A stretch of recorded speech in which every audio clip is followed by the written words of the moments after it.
YouTubers? Stephanie here from Southern Girl Cooks. I am back today with an amazing recipe for my lemon pepper chicken wings. That video starts right now. Guys, we're going to go ahead and just get our chicken cut up. Now you can buy party wings already cut up. I like to buy the family pack of chicken. Again, I always like to save where I can. But I like to buy the family pack and then cut them up myself. I am a flats girl. Flats are my jam. Now comment down below if you're a flats kind of person or if you like the drummies. So let's go ahead and get our chicken cut up. And then we'll talk about what the next steps are.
So normally we would make our own flour breader, but because I'm a little pressed for time and because we are really geared towards quick meals, so I'm going to be using some store-bought breader, which I've used in the past, and this is really tasty. So I have some in the bag here, and I'm just going to go ahead and grab some of my chicken. And guys, make sure that before you start to bread this chicken that you wash it very well. Now remember, you don't want to wash it in the sink. I always put mine in a colander and wash it because all kinds of stuff goes through your sink, as you know. And chicken is one of those meats. Any meats, you always want to wash them for the most part, but chicken can carry all kinds of stuff on it. So you want to make sure that your cooking area is really clean. So now that I have put some pieces of chicken in here, I'm going to go ahead and wash my hands.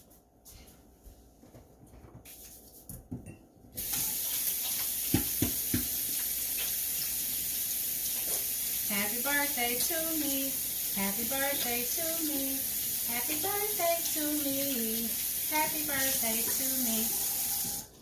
So as you've heard me say in the past, I am a nurse. And so I always want to make sure that when I'm washing my hands, that I'm washing them long enough to get whatever, unwanted particles, whatever's on them. We want to get it off. And so a trick is to sing row, row, row your boat or happy birthday to yourself. And that way you know you've washed your hands long enough. So that's just a side note. So we have the breader on the chicken.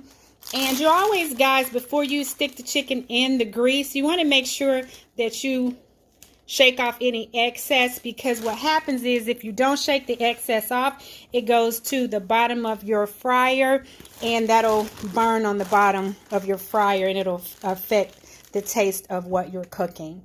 So we're going to go ahead. We have our oil heated.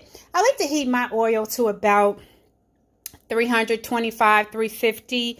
If you don't have a thermometer, just put your heat on about medium heat, and once you drop maybe a drop of water in there, it'll sizzle. You'll know it's ready. We have our grease is hot, so we're going to drop our chicken in here. And like I said before, you want to make sure that you're getting rid of the excess. Now, once you drop the chicken in there, guys, just leave it alone. Because what happens is if you start messing with it before the crust has started to form, what you're going to do is just pull the crust right off. So just leave it alone once you get it in here. Let me show you how I'm shaking this off. So here's my bag of chicken right here. And I'm just shaking off the excess flour and dropping it in. Woo, that chicken smells so good. It's frying. It sounds good. When it's frying, it smells good. Guys, there is nothing like football and fried chicken on a Sunday. I'm telling you what.